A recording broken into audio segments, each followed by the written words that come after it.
Quando você olha para os mares e oceanos no mapa, pode pensar que eles simplesmente fluem um para o outro. Parece que é apenas um grande oceano e as pessoas deram nomes diferentes para cada parte. Bem, você ficará surpreso com as fronteiras entre cada um deles. O limite entre os oceanos Pacífico e Atlântico é como uma linha entre dois mundos. Parece que eles se encontram em uma parede invisível que não os deixa fluir um para o outro, nem misturar suas águas. Por que isso acontece? Sabemos com certeza que não há parede invisível separando uma água da outra. O que poderia interferir na sua mistura? O problema é que as águas também podem ser diferentes. Os oceanos Atlântico e Pacífico têm densidade e composição química diferentes, além do nível de salinidade e outras características. Pode-se ver pela cor que estão longe de ser iguais. As fronteiras entre os dois corpos de água têm características físicas e biológicas muito diferentes. Haloclinas, fronteiras entre águas com salinidade diferente, são as mais espetaculares, e é isso que vemos quando os oceanos Atlântico e Pacífico se encontram. O famoso explorador Jacques Cousteau descobriu isso enquanto mergulhava profundamente no Estreito de Gibraltar. As camadas de água com salinidade diferente pareciam divididas por um filme transparente, e cada camada tinha sua própria flora e fauna. As haloclinas aparecem quando a água em um oceano ou mar é pelo menos 5 vezes mais salgada que no outro. Você pode criar uma delas em casa se derramar um pouco de água do mar ou salgada colorida em um copo e depois adicionar um pouco de água fresca por cima. A única diferença é que sua haloclina será horizontal e as oceânicas são verticais. Se você lembra de alguma coisa básica da física, pode argumentar que um líquido mais denso deve ficar na parte de baixo e o menos denso em cima. Se isso fosse verdade, a fronteira entre os dois oceanos não pareceria uma linha vertical, mas sim horizontal, e a diferença entre a salinidade deles se tornaria menos óbvia quanto mais se aproximassem. Então, por que isso não acontece aqui? Bem, primeiro, a diferença de densidade de água dos dois oceanos não é tão boa para um deles descer e o outro se elevar. E, no entanto, é suficiente para não permitir que se misturem. Um outro motivo é a inércia. Uma das forças inerciais, conhecidas como a de Coriolis, influencia os objetos quando eles estão se movendo em um sistema de eixos que, por sua vez, também está em movimento. Em palavras mais simples, a Terra está se movendo e todos os objetos em movimento nela serão impactados pela força de Coriolis, que os desvia de seu curso. Como resultado, os objetos na superfície da Terra não avançam, mas desviam no sentido horário no hemisfério norte e no anti-horário no sul. Mas a Terra está se movendo lentamente. Leva um dia inteiro para fazer um círculo completo em torno de seu eixo. É por isso que o efeito Coriolis fica óbvio apenas em longos intervalos de tempo, com ciclones ou fluxos oceânicos. Essa é a razão pela qual a direção dos fluxos nos oceanos Atlântico e Pacífico é diferente. Ele também não deixa que se misturem. Outra diferença importante entre a água dos dois oceanos é a força da conexão das moléculas, ou a resistência à atração superficial. Graças a essa força, moléculas de uma matéria se mantêm unidas. Os dois oceanos têm uma resistência à atração superficial totalmente diferente, o que também não deixa que se misturem.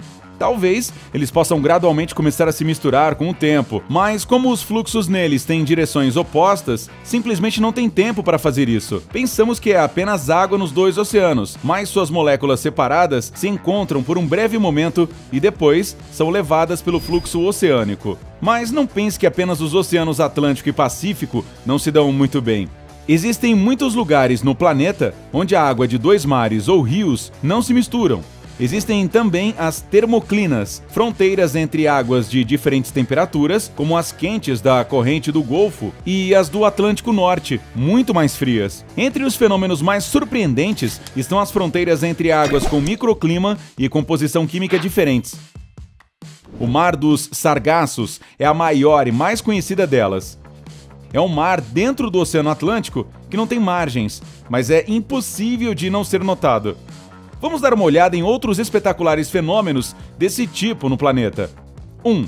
Mares do Norte e Báltico. Estes dois mares se encontram perto da cidade dinamarquesa de Skagen. A água neles não se mistura por causa da diferença de densidade. Às vezes você pode ver as ondas de um e de outro se chocando e fazendo espuma. E, no entanto, a água deles se mistura gradualmente. Por isso o Mar Báltico é levemente salino. Se não houvesse água vinda do Mar do Norte, o Báltico seria apenas um enorme lago de água doce. 2. Mar Mediterrâneo e Oceano Atlântico. Eles se encontram no Estreito de Gibraltar e têm densidade e salinidade diferentes, portanto a água também não se mistura.